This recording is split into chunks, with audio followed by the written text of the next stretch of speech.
What is good, everybody? What a day. What a day. What a day for, I think I'm happy for Alexis to be out in Istanbul for the Champions League final, but he's missing out really the biggest news in the world that's happening in America, because Lionel Messi has announced that he is joining Inter Miami, and it is absolutely rocking the American soccer world. So this is an incredible day. I'm excited to do the show today with a special guest, the homie who I've known literally for years. Usually, most of the time I've seen him has been behind the camera. When I first met our guest, he was behind the camera doing a lot of production, doing a lot of editing, doing a lot of stuff. But the last couple of years, you've seen him absolutely blow up on TikTok and it just become a proper soccer influencer. Am I right, buddy? Because please welcome everybody, the homie Jack Grimse. What's good, man? Hey, thank you so much, Christian. It's been a dream, and now it's a dream come true to be on your guys' show. Like you said, we've known each other for years, and it feels incredible. Thank you, man. It means the world, man. This has been look. It's we're gonna get to the career of Jack in a little bit, but there's a lot of show to do. So we'll get the pleasantries out of the way for anybody who is new here. Hello, my name is Christian Polanco. That is Jack Grimse. Obviously, you don't care about me. You don't care about Jack. You care about Lionel Messi. Let's just keep it real. I mean, that is probably why you're here. For all the new maybe fans of soccer, maybe just the Euro snobs that are all of a sudden a little bit more interested in what's going on in Major League Soccer. We are here to, I don't know what, to guide you, to hold your hand through Gam and Tam, because they. Everybody could use a little bit of help, and that's what we're here for. It's the Cooligans, buddy. Exactly. So, Jack, actually, before I ask you a question, I just want to make sure that I show this, because I think this is this is the right way to start this show, because I just had a baby boy 2 months ago, right? Mateo, he's a lovely, I call him a young man already. That's it. 2 months, that's it. You're an adult, kid. You said he reached level 100 of babying, I believe, the last time we were talking about it. My man is, as far as baby experience points, he is crushing it, all right? But Mateo, right here, he's also on board. He's very excited that Lionel Messi joined, because right now we're looking at, if you're listening to this, we're looking at a picture of Mateo. Sorry, could you raise my mic? Oh, sure. Yeah, no problem, buddy. Do we cut that? Do we keep it? Who knows? Don't interrupt when Mateo's on screen. My fault. How dare you, Mike? You know how upset he is now? This is his TV debut. So, but we got, this was a gift. This onesie was a gift from our executive producer, Neely. And if you're listening, it says it's about to get messy, and it's adorable to obviously see a baby wear a onesie that says it's about to get messy. And then here's this one with a soccer ball. Let's go. Even the kid is on brand. You already graduated him to size 5. So he's ready. He doesn't need the size 2 or 3 soccer ball. He's ready to go. So Jack, let's go through it, because Lionel Messi is now. We saw the video. He announced that he's going to be joining Inter Miami. The first, at least my feeling is, and forget the impact that this is going to have on American soccer, but it's just like, I'm just giddy as hell. I mean, this is like a really, really cool thing that we get to obviously see the greatest player that's ever played the game. But on top of that, it's just a spectacle. It's like so many people are going to now immediately start caring so much more about this league. And the trickle-down effect is that it will only affect and improve American soccer. So what were your first thoughts when you first heard the news? Yeah, well, it's day 2 now. It still doesn't feel real. Doesn't feel like it's actually happening. And I think until he sets foot on a pitch in MLS, it's gonna still feel a bit surreal. But once we cross that, like you said, it will be the whole Messi media circus. I was talking to you before the show. Everyone who's just a regular reporter, not even a sports reporter, not even a soccer reporter, is gonna be there trying to get some Messi. Yeah, I saw Paul Tenorio was on NBC News talking about the announcement, and literally the headline for the article was Messi joins MSL, and it's like, bro, we got a long way to go. It's Messi Soccer League. I heard that was part of his deal. They were going to change the name of the league. Which is so even we should talk about his deal. So the early details that I've seen was part of the draw for him to pick Inter Miami and join MLS was the offer from Apple. Apple is apparently offering a portion or a percentage of the subscriptions from MLS Season Pass. That's one of them. The other one I heard is that Adidas is also going to give a portion of jersey sales directly to Messi. And there was something else. And then obviously ownership stake in Inter Miami, and then possible an opportunity to have an expansion club in Major League Soccer. So that's quite a bit. Some people feel like it sets a terrible precedent, but which, I mean, I tell those people to shut up because Messi's coming.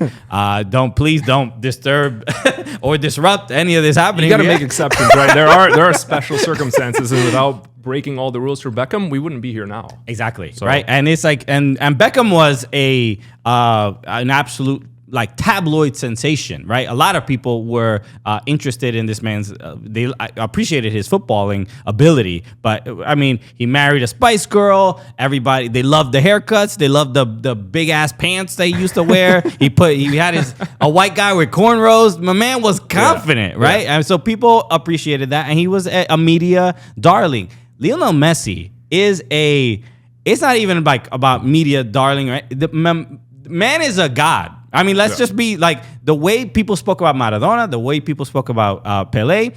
He is a religion. He is a deity to especially Argentinians, but really to a lot of people. And I'm not saying you have to get on your knees and pray every time you see Lionel Messi. But people do pray to Messi. I mean, but do as you wish.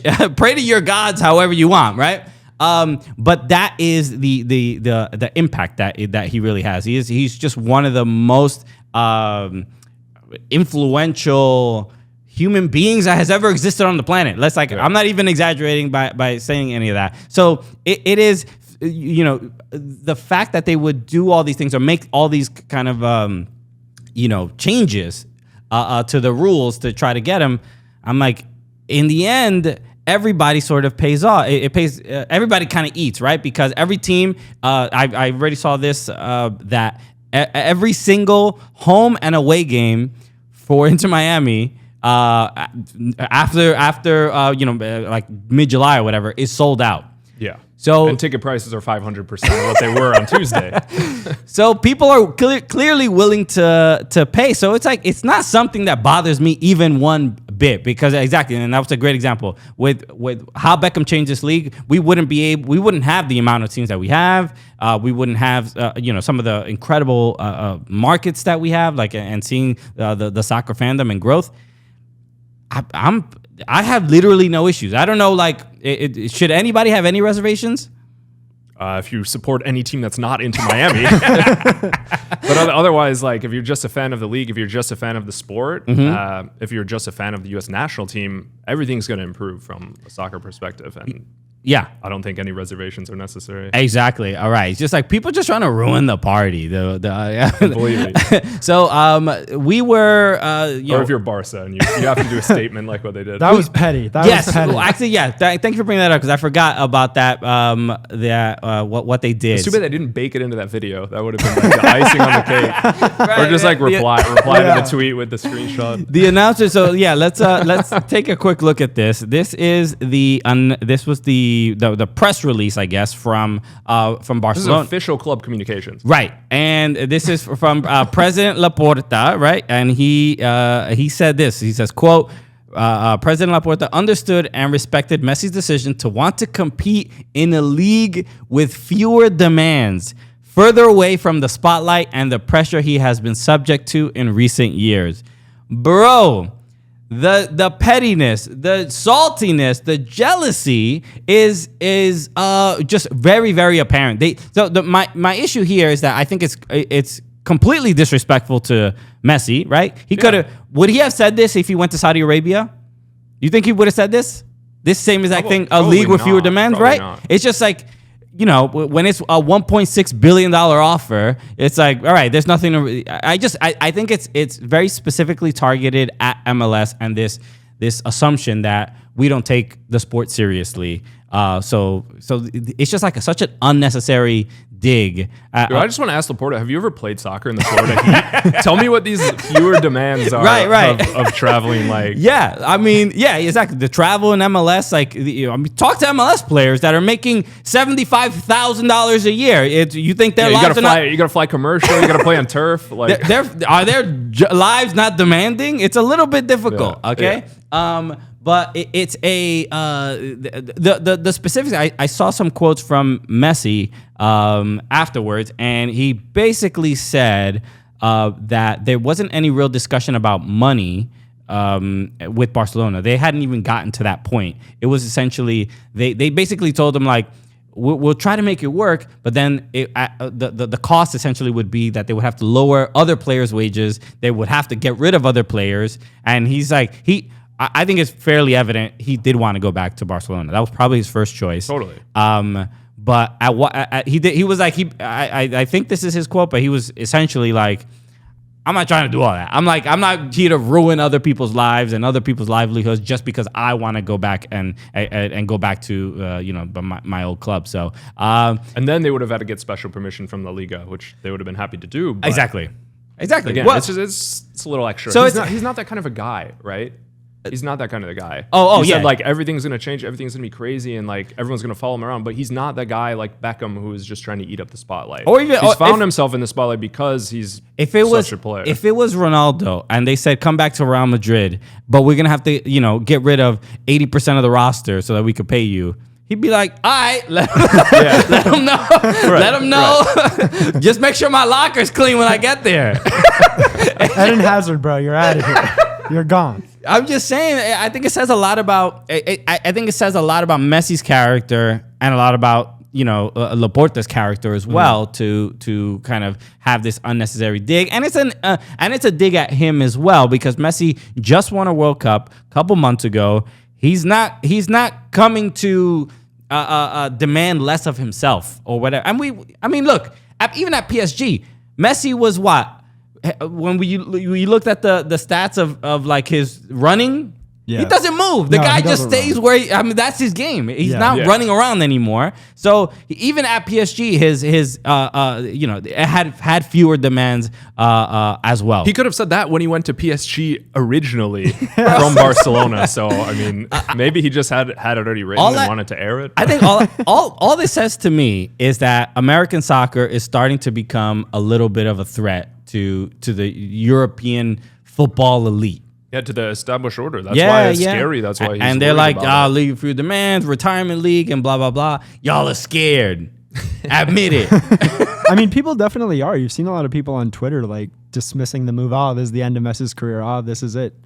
Ronaldo got a little bit of that when he went to Saudi Arabia, but I feel like this is just a dismissal of American soccer in general. Right. It's because of where he went, right? Yeah. It's just like nobody. I don't know. Look, I'm not watching Al Hilal matches regularly. I don't know what the quality of the Saudi league is. I mean, they were impressive in Saudi Arabia. Was impressive in the World Cup. They obviously beat Argentina in the opening game for them.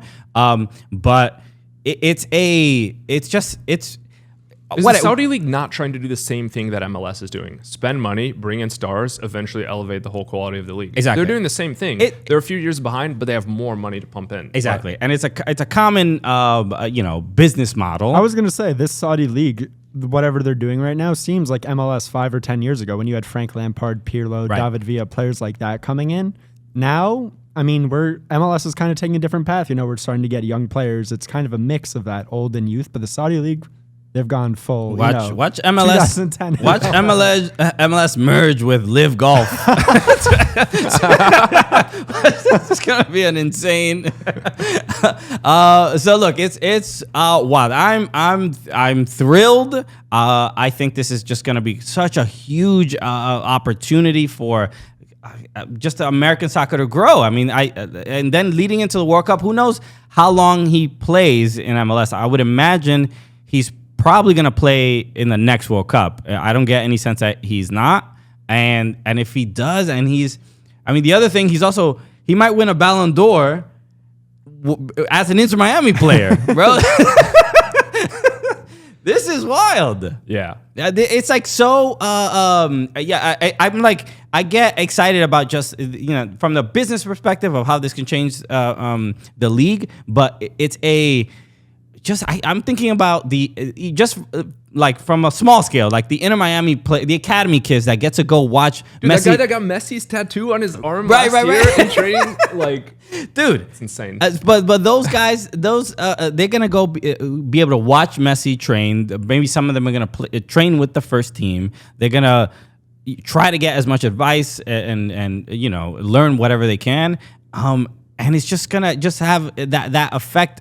You just know it's obviously going to inspire maybe the next Messi, or at least maybe from a structural perspective or infrastructure of how soccer is run. It would just show that there is money to be made. There's improvements that can be made, and if you take it seriously, we can. The United States can be an absolute force in world football. Yeah. Okay. Thank you for agreeing, Jack. I have nothing to add. I want to just add this. This is obviously. We got to talk about Mike Ryan Ruiz. Mike Ryan Ruiz is obviously a staple of the Le Batard show. He's been on our show. He was on a couple weeks ago. And Mike talking about Messi, he was on. He gave us all the insight. He had all the details and specifics about how these negotiations were going, and that it wasn't a lock for him to stay at PSG. He was very vocal about who was wrong about the news, and now he even said it on our show. He said he said it was a zero-sum game. Like whatever reporter that said he was going to go to Barcelona or go to PSG or go to Saudi Arabia or whatever, or go to MLS, that they were the ones that were going to be right. But bro, he was the only one saying he got was going to be right to Miami, and he was right, and he celebrated his rightness quite a bit. He did the Stuttgart celebration right here when you start taking puffs of heaters in the Miami parking lot. That's what you call the Stuttgart celebration. So my man, if you didn't see this Le Batard show, they had tweeted this video out of of just smoking in the obviously in the parking lot, right? Yeah, I mean the Elser studio. It looks like clearly a dungeon or whatever. And Mike doesn't smoke. Neither does Dan Le Batard. I don't think so. They're just laughing and smoking. And smoking that Fabrizio pack. That's what they're smoking. Bro. And that's what it is. They were smoking on that Fabrizio pack, and the caption on the tweet says "smoking that hater pack," and it says you can't spell fabrication without fab. I have a genuine question for you guys. Go for it. Is Fabrizio going to take a hit from this Lionel Messi thing? Because he has been wrong about just about everything. First, it was he was going to extend with PSG. Then it was, the extension didn't happen because PSG didn't want it to. Then it was Barcelona pushing, then the Saudis. Fab never had him going to Inter Miami. Right. Yeah. This was a Fabrizio L. He doesn't take many. Rare Fabrizio L. Rare Fabrizio L. I would say, does he take a hit? My instinct is no, because he has. No, everyone's gonna still see his graphic that he confirmed Messi. Right. No one knows. It looks like But I don't blame Mike for being very loud, because Fabrizio has millions of followers, incredibly influential. I even remember this. We were on Twitch a couple years ago, and Fabrizio was on Twitch doing like transfer news and all that stuff. Deadline Day show. And Fabrizio once. He raided us. He sent a raid of basically on Twitch you can take all your viewers and send them to another creator, another streamer, and he did that for us once, and we went from having like 35 viewers to like, I mean, it must have been 35,000. I was like, okay, hold on. We make jokes about Blangola. Are you sure you want to be here for this? It's a very silly show and not really as credible as Fabrizio Romano. So for a lot of people, and I think especially a younger generation, he is the voice of like, especially during off seasons, during transfer windows.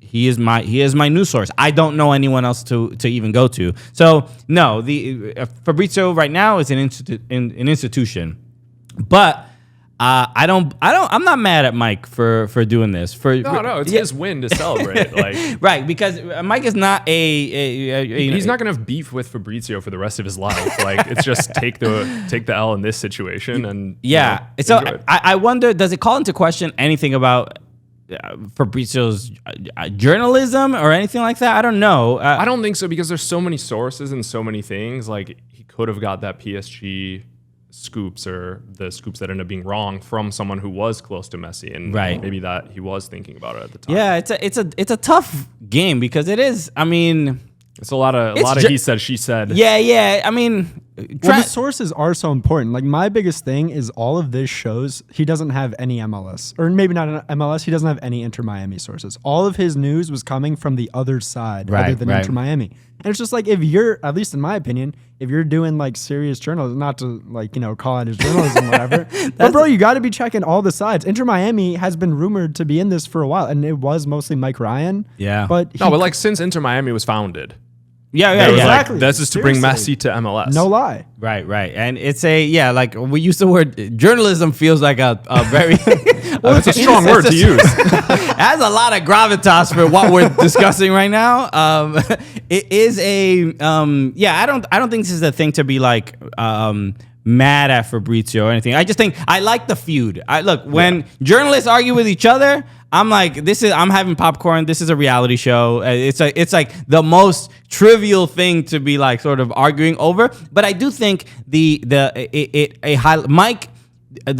journalism angle. This is where I have a lot of respect for Mike, because he really was just like constantly reminding Fabrizio on several tweets. And if you go through Mike Ryan's Twitter, just the replies. He has bro. His Twitter looks like a CVS receipt, bro. It is long. He's going through every single instance where he told Fabrizio, like, "Hey, man, don't tweet this because I'm telling you, I'm hearing otherwise." So I don't know if he was initially DMing and he wasn't getting a response. So he's like, "Yo, I'm gonna have to put this on main." I'm surprised he hasn't blocked him.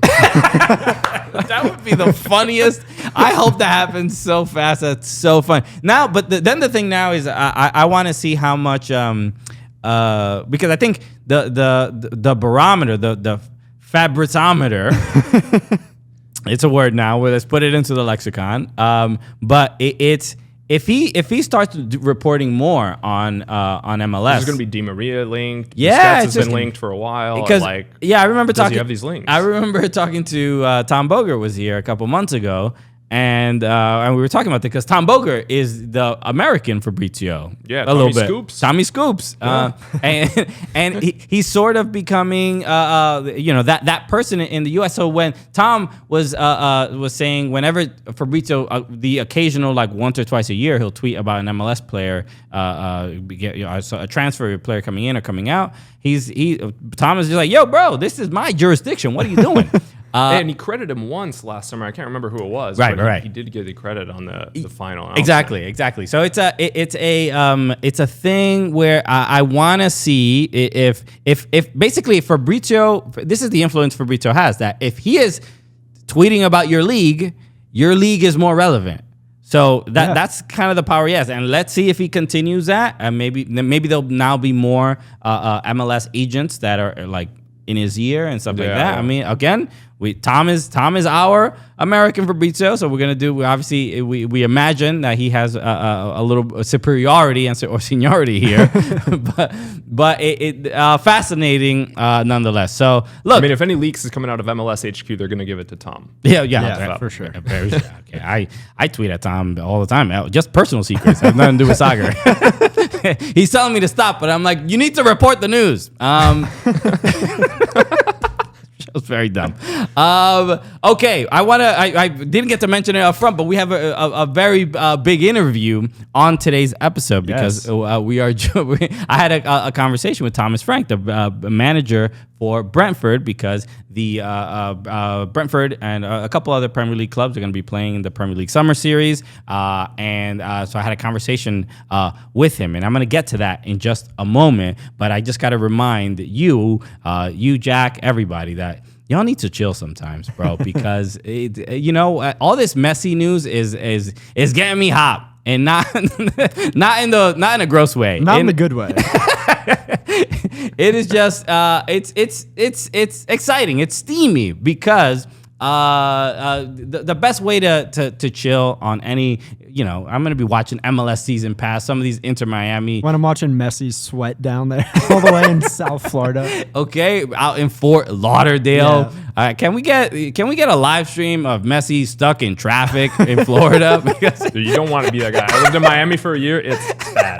Okay, so he's gonna learn real fast, but he or us as fans can always use an ice cold Coors Light to chill. But and this is the best part, obviously, when the Coors Light is cold enough and perfect enough to drink, because you see those blue mountains right on. Dead giveaway. It's a dead giveaway. It couldn't be any easier. This is like it's a beer, but it's also a signal, a reminder. It's the bat signal. Exactly. So that's the move. I know you were mentioning something about the mountains. So I was in Amsterdam about a month ago, and I don't know, I was just in like a corner store picking up something to eat, and I saw these Europeans looking at the Coors Lights on the shelves, and they saw the blue mountains, and it was clear to me that it was the first time they'd ever seen them, because they were completely fascinated. And I was like, this makes me feel like a kid.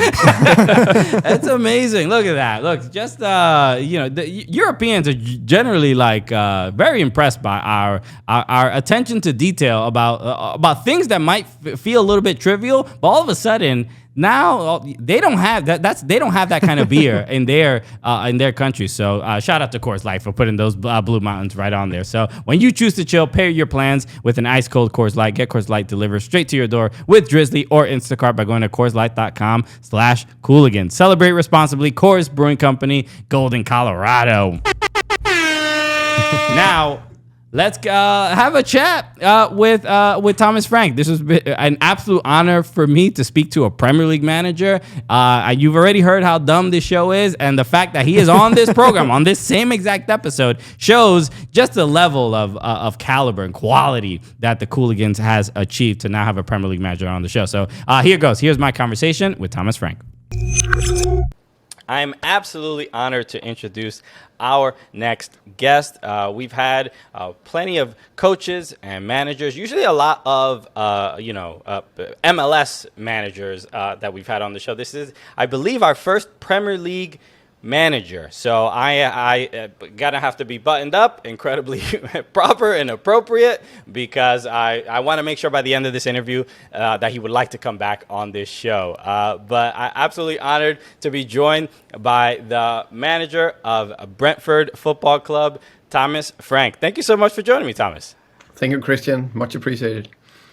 It's an absolute honor. Obviously, we have to talk about the Premier League Summer Series. Brentford will be participating. I'm just curious, have you been a part of things like this before? Because as an American soccer fan, I've obviously seen a lot of Premier League clubs come and play here, and it's always it's an exciting time because you get to Brentford fans will finally be able to get to all meet each other in the U.S. because a lot of times fans are usually talking on Twitter, on social media, but then to be all in the same place at the same time. But have you been a part of anything like this before in your career? Heading to America to play in a preseason? No, unfortunately not. So I'm really looking forward to it. I know the players are as well. As a club, we're looking forward to get over to you guys and hopefully show us from our best side. Okay, you're going to be playing in obviously three different matches in Philadelphia, in Atlanta, and also in Maryland. Any particular city that you are like, oh, I want to make sure I see this or try this? I mean, obviously, when you think of Philadelphia, like Philly cheesesteak and all these other things, what have people been telling you the most that you have to try while you're in town? Yeah, to be fair, I wanna focus on the football, but when I'm over there, I have to do a bit of sightseeing. We have to get out and explore the culture and history, and especially I think in Washington, I think that'll be big for me. To be fair, I've been there before to watch the monuments and the historical areas, and I'll do that again. I'll actually make it mandatory for the players to do it, so they need a little bit of education, I think. That is fair. Yeah, and I think have they earned that? I mean, it's been an incredible season for Brentford. I mean, you guys have been just obviously playing very, very well, and we've heard obviously the last game of the season. Obviously, you defeated Manchester City for a second time. Have the players earned a chill preseason, or are we being a little bit more strict with them so that they can prepare for the following season? They have to earn a few days off in the off season. Then they need to work hard in the off season, and then in the preseason they have to work unbelievable hard, so we can go even higher next year. So unfortunately not. Maybe a little bit of a downtime on a day off in America. Maybe. Okay, that is fair. All right, you are clearly a kind but strict manager, and so I appreciate that. I want to talk about your career a little bit. The one thing my producer gave me, highlighted this note about you, that you were an amateur footballer and never played professionally, but obviously came through in the coaching ranks in Denmark. This has been an interesting aspect when it comes to, I don't know if you know the manager in France, Will Still. Mm-hmm. And his story that he became, they keep highlighting that he, played football manager, and that is essentially how he became a real-time manager, which clearly there was more involved than that. But this idea of not playing professionally and then becoming a coach, is that a thing that maybe have you had to work a little harder or a little bit more to prove that to people that you are capable of doing such a job and handling those kind of responsibilities? Do people kind of look at your resume a little bit more thoroughly because of that? Not anymore, but definitely, of course, in the beginning of my career, no doubt about that. To be fair, when I started coaching football close to 30 years ago, the first 10 years were grassroots football. Justin loved coaching kids and young people. Really, really enjoyed it. And then I got professional full-time coach when I was around 30 years old, and then the last 19 years has been build my full-time job. But throughout that journey, it's not been okay, I want to be a Premier League manager in the future. I just took it step by step, enjoyed my time, tried to do my best every single day, and then I was privileged enough to get offered the next job opportunities, and now I'm here in the Premier League, and that's a dream come true, definitely. Sure. Yeah. Well, I mean, I came through the ranks just telling jokes in comedy clubs, and now I am interviewing a Premier League manager. Didn't think that this would happen with my life either. So it is an absolute honor. I like that. As well. You obviously coached the Denmark youth teams, and I'm interested in a little bit of that history. I don't know if you coached Christian Eriksen, but obviously I just out of curiosity. You did. Oh, perfect. So obviously with what we saw happen to him at the Euros, and obviously not only just for I'm sure someone who is a friend and a player that you've coached, but to see what happened, but obviously it was very, very tragic. But for him to come back and obviously playing now at Manchester United and see what happened with his life and career, what did it mean to you to now see him playing again?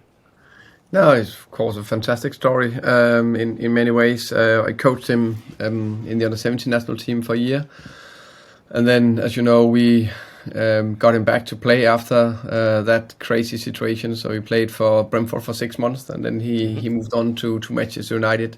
So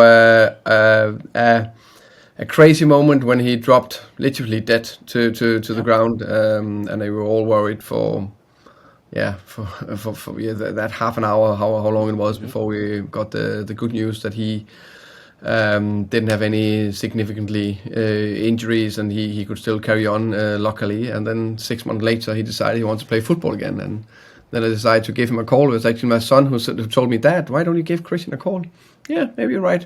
And then I gave Christian a call and he said, "Hi Thomas, hi Christian, how are you?" "I'm good." And then we spoke back and forth. And then he said, "I actually thought about you." He said, so I said, "Good, because I thought about you. So do you want to come play for Brentford?" "Yeah, maybe."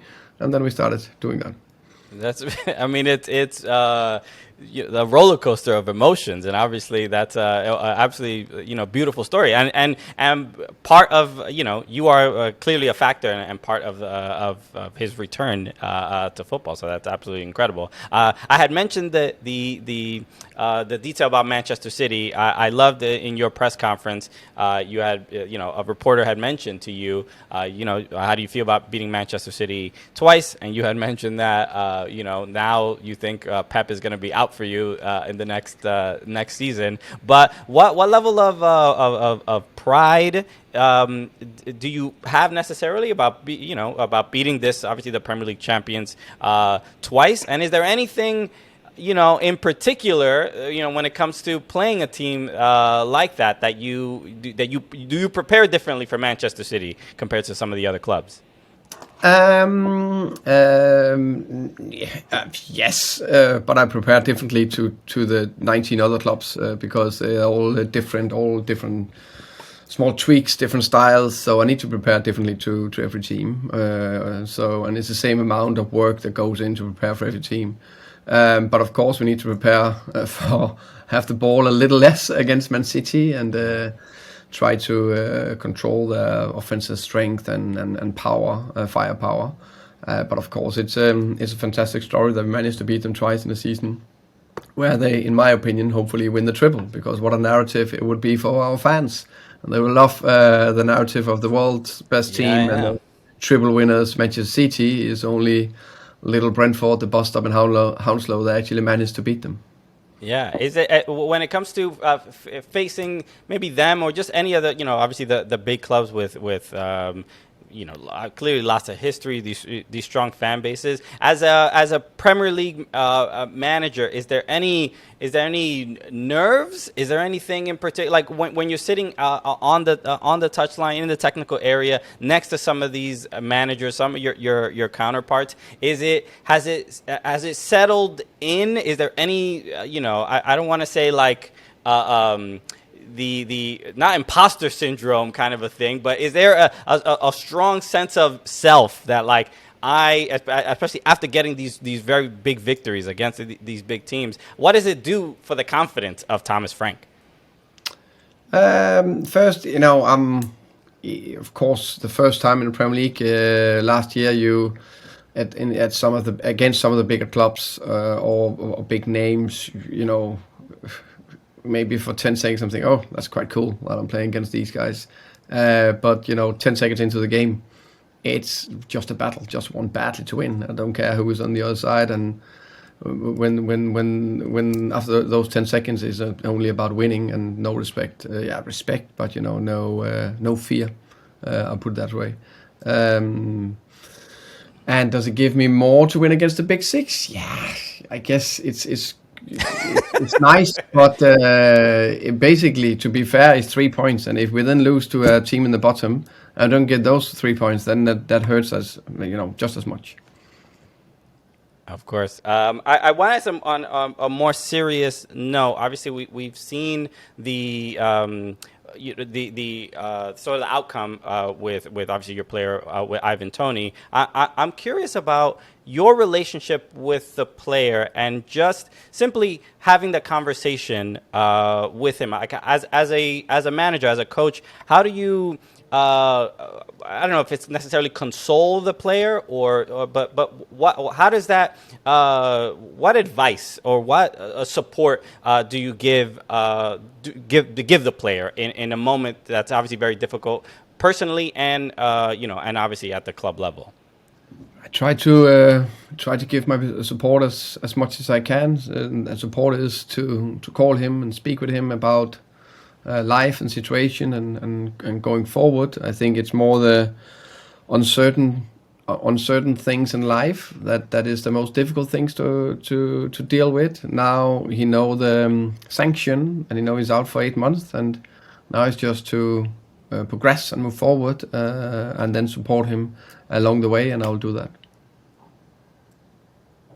Okay, yeah, it's I think for a lot of people, as I was watching and reading the story, I think the thing I appreciate is kind of the candidness of simply saying like, yes, I was struggling with this problem and being kind of vulnerable about it. So it's something I applaud, I think, Ivan Toney for at least being very, very sincere about something like that, something that he was going through.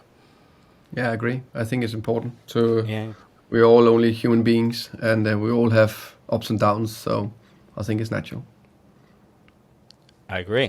All right. So, look, obviously the Premier League Summer Series is kicking off, and Brentford will be playing in 3 matches, one against Fulham, one against Brighton and Hove Albion, and the other is against Aston Villa. Any particular,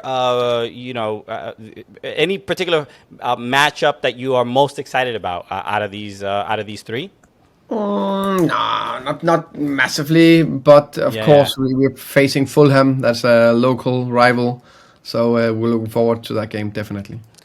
Okay, well, we spoke to Tim Ream about that game, and he's also quite excited about it. So it'd be great to see, obviously, those rivalries here in the U.S. So, Thomas, Frank, thank you so much for joining me. I really appreciate you taking the time. Best of luck in the Premier League Summer Series, and best of luck in the next season in the Premier League. Best of luck to you and all your players. So thank you so much for joining me.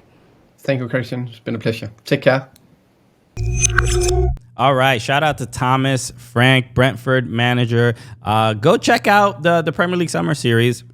If you want to watch some of the preseason matches out across the U.S., Brentford will be playing in 3 matches. And it's just a dope thing. I mean, I've seen.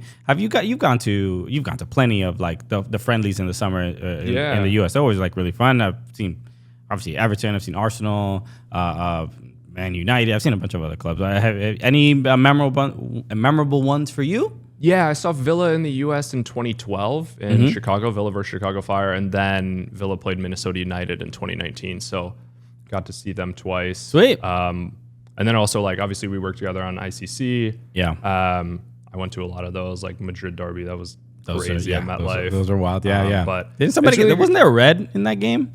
Yeah, really red. I think it was Diego Costa. Like there was a huge brawl. Diego Costa, he had scored like 3 goals and then got sent off. And like, I'm like, bro, it is literally a friendly. Why are you getting a red card? But yeah, I mean, like, I think I know we're switching off Messi, but people are just gonna want to see Messi play in a competitive setting because they've seen him play in a friendly, and there's probably more clubs that want to come now over and play friendlies. Yeah, it's gonna be wild. Just linking up with just Messi and Joseph Martinez and Campana. It's gonna be all of those like 20-year-old midfielders get like an extra lung transplanted. Dude, Messi's not running. It's gonna be wild. I'm excited to see it. All right, let's move on. You mentioned Aston Villa, and I do have to. I've never gotten the chance to really have this conversation with you, but you and Luis Miguel Echegaray are in my brain the Villa. I mean, if they have statues of Villa fans, you are the two, literally the first 2 people I think about. But your Aston Villa fandom, I've seen a couple clips of you talking about it, but like, let's get into it. Why? Sometimes people ask me, why the hell did you choose Everton? Now I can finally go. I can Pay it forward. Why the hell did you choose Aston Villa? Right. Well, first, it's an honor to be included in the same sense as Louis Miguel. Like, Yeah. it means a lot. He's a great guy and also an inspiration. But yeah, I feel you because as an Everton fan, I'm sure people have asked you that question. A million times. It's funny because like we go back to the origin story, and I guess I'll give you kind of a. I don't know. I guess it's a long podcast, so I can give you a full version. But I've done some videos about it because so many people have asked me. But it's funny that you are an Everton fan because originally, like, that's kind of where it stems from, is a Villa versus Everton match. Kind of like 2008. I'd seen the 2006 World Cup, but I grew up in the suburbs of Chicago. I didn't come from a family with a deep soccer history. Didn't really have any like cultural touch points with the game, and didn't understand the game. Like, I played until I was 10 years old, and I was like, why am I running around, swing a bat once and then sprint? And so I don't know.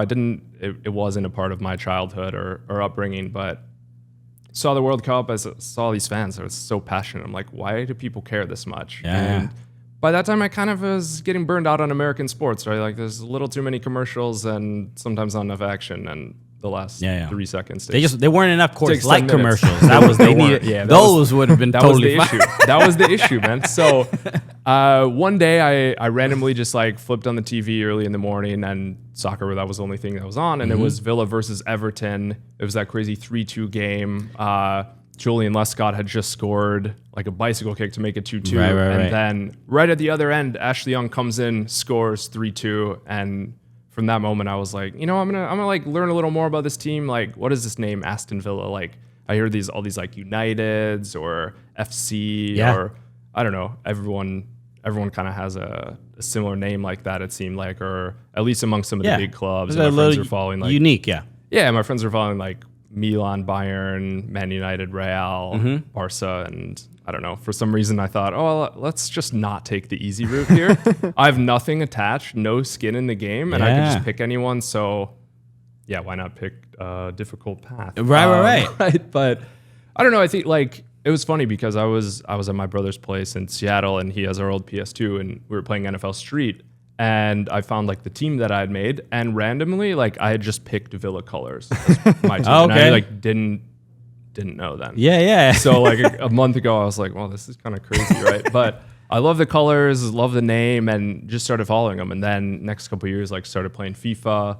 Young and like Bonlahor, they're like super pacey, so you could actually compete against Barcelona because that's who everyone picked online. This guy, how do you? I don't want to butcher his name. Bonlahor. Bonlahor. He's like a pundit now. Yeah, now right? he's a pundit for TalkSport, and everybody gets mad at him because he gives out some crazy takes. I think his title is Wind Up Merchant. right. Yeah, I got a selfie with him in Chicago in 2012. Okay. I was No, it's like I don't know. I mean, he just has, I guess, football takes. So he is the worst football. So I don't know, but that, I feel like in England, it's that is its own like job. Like you have to the Skip Bayless. Yeah, you're like exempt from libel laws or something. It's just so look. I mean, make your money. I guess do whatever you got to do.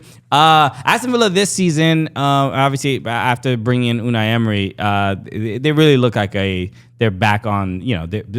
They're back to be the Aston Villa of old, winning titles, and that's what we're sort of kind of going to. Obviously qualifying for Europa Conference League. I'm trying to be as polite as possible because a couple months ago I was not here. So please, Aston Villa fans, I just want to just set this up properly. I was not here, but I am responsible for what happens on this show because Alexis was here with guest Christine Cupo, and Aston Villa came up in some way. I don't remember the exact context. I'm honestly very surprised at the comments we got because I thought that video was largely positive when I put it out, and then the comments were like, "You don't know anything. These Americans are." I was like, "Bro, the Peaky Blinders are coming after me." Essentially, the crux of the video was just about how Aston Villa is like kind of sort overachieving, but also like kind of an uninteresting club, like ultimately middling. Yeah, middle of the table, just kind of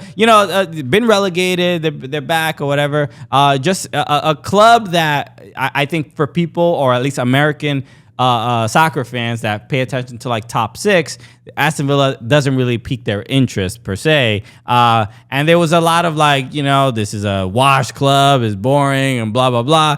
And Aston Villa fans got so mad, just this wave about Americans. They don't know nothing about football. Stick to NFL, stick to basketball. And it's like, whatever. I mean, we offended your religion, sir. I apologize. so like, I get it. But I guess my question to you is we saw the negative of saying something about Aston Villa fans, and I think I would probably respond similarly if somebody said something negative about Everton, just because I'm more familiar with the club. But what are as an American Aston Villa fan, you've obviously been over and watched a bunch of games, but what's the community like of Aston Villa fans? How do they welcome you?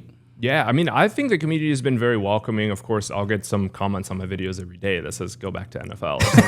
That just like kind of comes with the territory. So I don't know. Nothing really bothers me anymore. But everyone has been so welcoming. The last game I was over was February 2022. It was a crazy 3-3 draw against Leeds. Right. Easily would have won if we didn't have Gerrard as the manager. Yeah, people like helped me find tickets. I paid like £40 for someone's season tickets, and they were in the third row. So like people were happy to sell me their tickets, buy me a beer at the pub, happy to meet up. And I try to pass this on to other people who've asked me like, how do you get tickets? And I've said like using Twitter as a tool, like use it as a call to action. People in the community are happy to help you to have that experience, especially like coming over for your first game. Yeah, that's what I love. I think you, as an Everton fan as well, I've gone to Carabao. I've gone to an away Everton game, and that was kind of just amazing. Getting support from the community and talking to people on Twitter and stuff like that. But that's the thing. I kind of the internet European football fans are not the same as the in-person European football fans. Completely. It's just like there is they might say like, stick to soccer and blah, blah, blah. But when you're there or you're actually communicating with people, they love that we're fans of their like hometown club. Doesn't it? It literally brings joy to their eyes. Yeah. So many people ask me there, why do you support Villa, or why do you still follow? Yeah.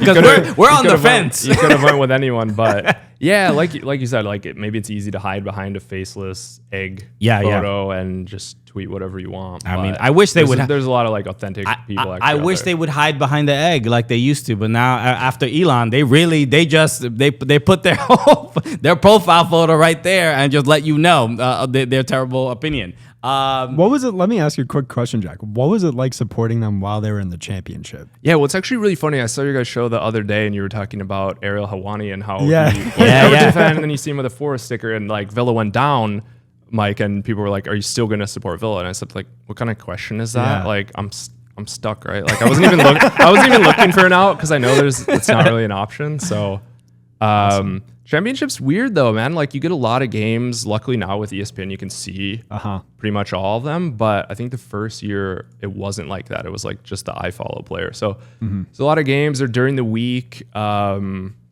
it was horrible for 2 years. But then like the third year, we put some magic together and won 10 games in a row. Yeah. And I honestly, like until this year, like that was probably the most fun season I've had following. Because like when I started following, we were getting like 6th those years, but I think the first year I really followed was like 2010-11, and we got like 9th, and from there it's just been down. I was going to say, I imagine it's pretty cool to just interact with different fan bases who you don't normally see up in the Premier League. Right. Often. Yeah. I mean, I think like championship fans are great. They're very, very dedicated and completely starved of success in a lot of instances. I'll be honest. Look, I do not want to have a fun season in the championship with Everton. Okay, I don't care how fun it is. I was relieved, like for you, just because like I don't know a ton of Everton fans. You and maybe Aaron Durand, who always sends us the Premier League shirts, and I was like, those two guys, and Michael Bell, but he's up to a lot of other stuff. Sure. He's more than just Everton. It's so funny, man. It's just the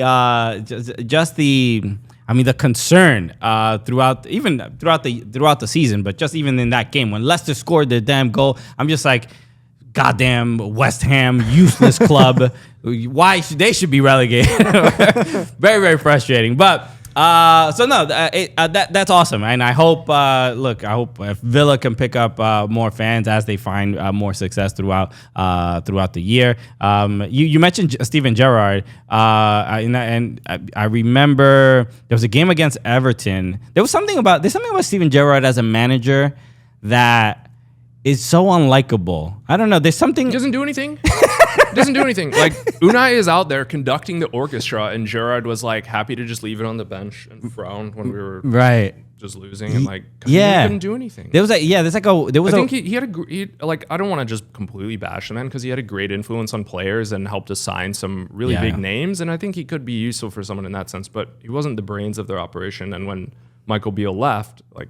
It's clear the wheels had gone off the car too. Right. Yeah, it was. I just have a image of him, like sort of antagonizing Everton fans after Villa. I think Villa won at Goodison Park, and it was I mean, I understood it because obviously he's a Liverpool guy, but there was also as a manager, it just looked a little bit like.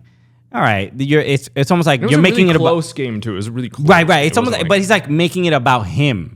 That's what it's kind of felt like, and I could understand why it didn't possibly work out too well at Villa, but things are doing they're a lot better. I mean, like Unai Emery's a tactical genius. Like he just plays a stunning brand of football, and I honestly wake up and I'm like, this is our manager. It's amazing. And Arsenal fans couldn't get past that. He said, "Good evening."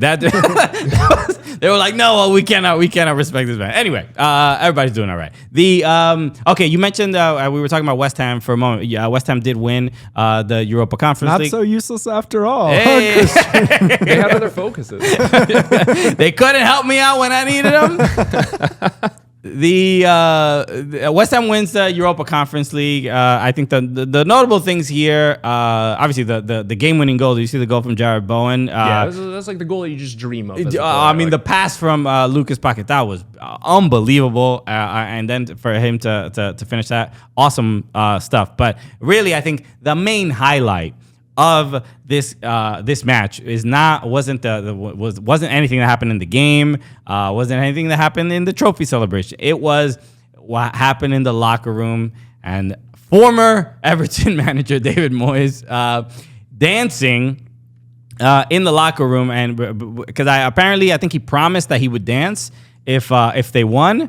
And bro, he kept his word. We're looking at it now. I mean, it is. He's Scottish, right? If I'm not mistaken. I mean, if this is the standard, I mean, you're not gonna be one of Beyonce's backup dancers anytime soon, bro. Look, I don't want to make it a racial thing, and I don't want to do that. It is a racial thing. But it's the snapping of the fingers and hands above the shoulders. My dad calls that the white man's overbite. Just moving your arms around. The snapping of the fingers is like he must know that this is he's being a stereotype. You can't do this, David. I'm just saying. I mean, I'm happy for him. Great, amazing winning a European title for West Ham, who were a team. Might be that we're possibly facing relegation up until the last. They were down in there for a while. So he has plenty of reasons to celebrate, but man, he could do better. Do better, David. I mean, the funniest part of that video, honestly, was the song. I was like, would they have picked any other song except for the 1,000 Miles or whatever it is? That's like, isn't that the only one they have over there? The hips, it's the hips are going. I mean, he has hip action. It's just a little bit like. The torso. That assistant coach of his almost took his head off. The torso's not talking to the legs. You know what I mean? There's just not much communication between the limbs. But I think Alexis had a comment about the need to colonize the hips, and the British never colonized the hips. They colonized everything else, just not the hips. But no, man.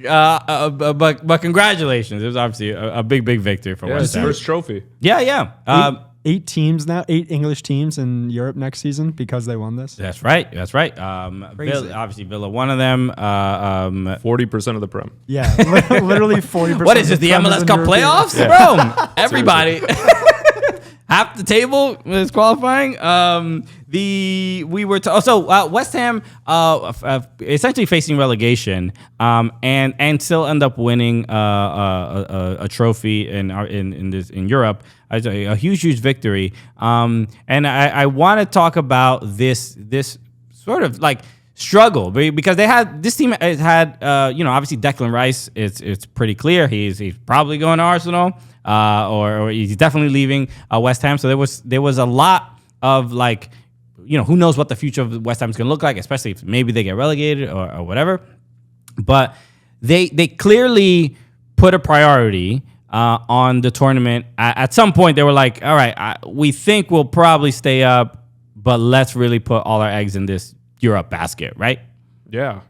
Like they had some games against pretty mediocre teams that they thought were winnable, but yeah, as you said, it was all Europe. Right, and it sort of leads into the next conversation. We're talking about the U.S. Open Cup, and we're down to the Final Four. It's oh my God, Cincy, Miami, Real Salt Lake, and I forget who the Houston. fourth. Houston. And when you look at some of the clubs, and LA Galaxy is one of them. That's the one where I felt like, all right, this might be something that could obviously please their fan base, who are very upset about how this season is going. And if not only do they lose, but then it also looks like they are losing their star striker in Chicharito Hernandez, who I don't know. We don't have the diagnosis yet. It was a non-contact injury. I assume ACL. That's what it looked like to me. I hope it is not that. But the idea of teams that focus on the cup competitions when they know the league is basically done. In MLS, that's not really a thing because you can just finish last and there's no real penalty. But this West Ham seems like it did it, and it's a way to turn things around and improve things for the next season. But these teams, like, what do you feel about that concept of just like go for the trophy regardless of where you are in the league? Yeah, I mean, I think any competition you're in, you should try to make an effort to go for it because, yeah, maybe the league's the priority and the league's paying you more money for a higher finish like we see in the Prem. And so you kind of have to make sure that you do decently in the league. But for the fans, like a cup means so much. West Ham, that was their first trophy in quite a while. Yeah. A lot of West Ham fans have never seen them win a trophy. Yeah, what's the West Ham ambassador? The little kid. Yeah, I don't know his name, but I actually been seeing him all over. I've been seeing our editor of our shows is Jamie. He works for Copa 90 in obviously in England, and he's a big West Ham fan. And he interviewed the kid. Took a picture with him. It was funny. So it's just great when like a full grown adult is like, "Yo, kid, I really need you. I'm such a fan." This is it's like being a fan of somebody in the Mickey Mouse Club. Like it's just great. Can I get 5 minutes with you, please? But this kid, I love this kid. I think it says a lot about kind of. I don't know, like social media and fandom nowadays, where even like these young kids are like, he was crying about the West Ham winning this title. He's like, he's 10. I think he's 10 years old. And he's like, I can't believe West Ham.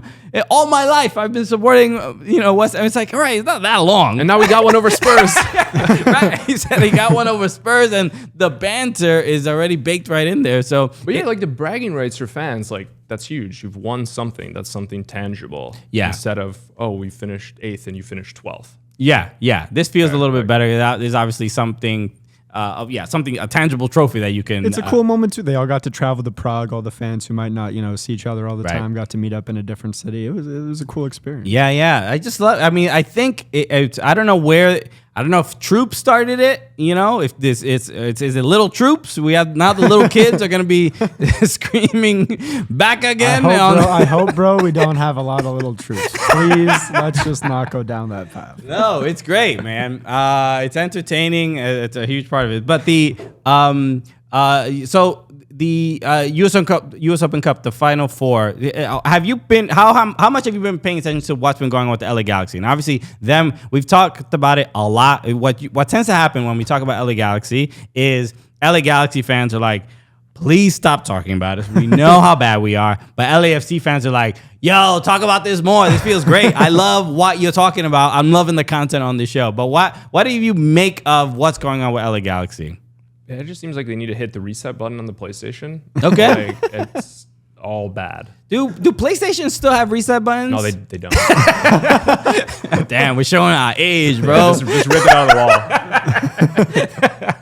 Okay, I mean the button is like on the controller now. Yeah, it's too much work. It's too much work. It's a lot. It's a lot going on. Yeah, there's a.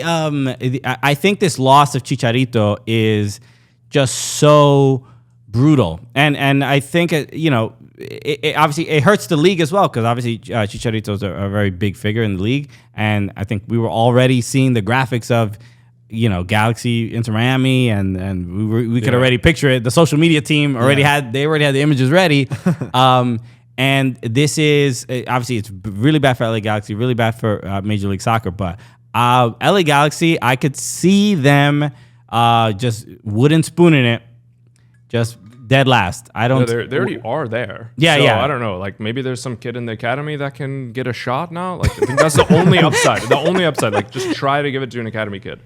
So disappointing. Yeah, because it's difficult to see LA Galaxy be bad. I mean, just the brand is such. You don't expect to see them. Not at all. Bad. Not at all. And they have they got hit with the penalties of with Christian Pavon. So they can't sign players this transfer window, or no foreign players or something like that. And it's from bad to worse, man. I wouldn't say Chicharito's their best player right now because he's having kind of a weird year. I think he's just like the face of the club, though. Yeah, without a doubt. He seems like the leader too, away from the pitch, and that's something 100%. They really don't have. Yeah. I hope he's okay. All right, Jack. I want to just make sure we give you a shout out and make sure to let people know where they can follow you. I know you do clearly a lot of work on TikTok, but you're everywhere. So real quick, what has been this TikTok journey for you? Because I mean, I know a lot of people, they see the lots of followers and blah blah blah, but it's we've been working in this social media game for a long time, but for you to kind of you were doing a lot of work for other brands and other companies, but to do it for yourself, what has been this journey like to build this audience for yourself? Yeah, well, it feels great building it for myself. Like you said, I've done it for clients and other brands for years, and kind of understood like all the components of what you need to make successful social media. And TikTok like wasn't a thing 5 years ago, maybe it was, but it was just dancing. It was like Musically or something. Yeah. So one of our clients, like they were finding a lot of success with TikTok in gaming, and I was like, this is very interesting, learned a little more about it. And then I think it was like summer 2021, like right around the Euros, I was like, I don't know why I don't just like make my own content, because I had done podcasts before and I'd done some stuff before, but I don't know, I had stuff to say. So I just decided to start making it, and like you said, I'm everywhere. I publish videos on TikTok, YouTube, Instagram, Twitter. Yeah. It's all the same content, because I think you may as well take 4 chances with the same video. And okay. Yeah, dude, thank you. That was a nice little inspirational, even for me, for my own social media. I'm like, yo, Mike, Christian's about to start doing some TikTok dances. Yeah, because like I knew nothing about TikTok, and like I wasn't like, oh, there's trends, and I don't know.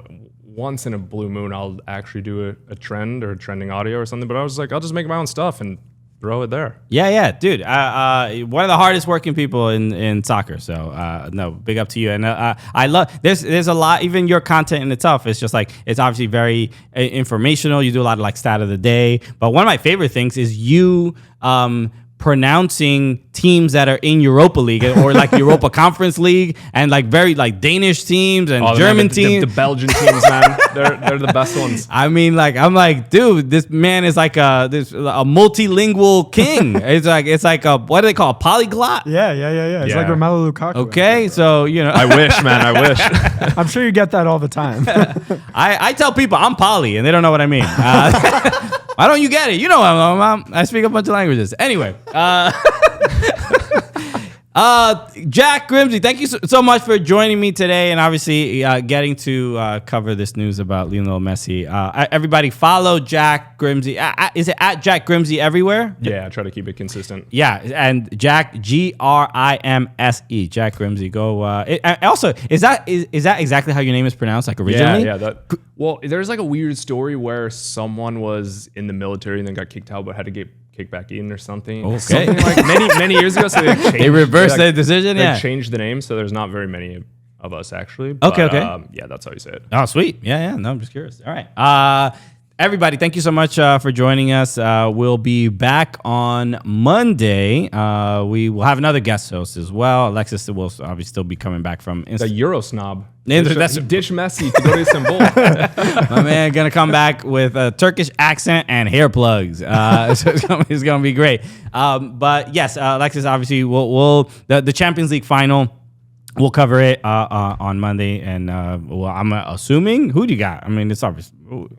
Probably City. It's probably City. It'd be weird if anything else happened. So I don't know. Lukaku is in the form of his life now. Yeah, that's right. I mean, when you got Meg the Stallion by your side, bro, this is crazy. I think that'd be incredible.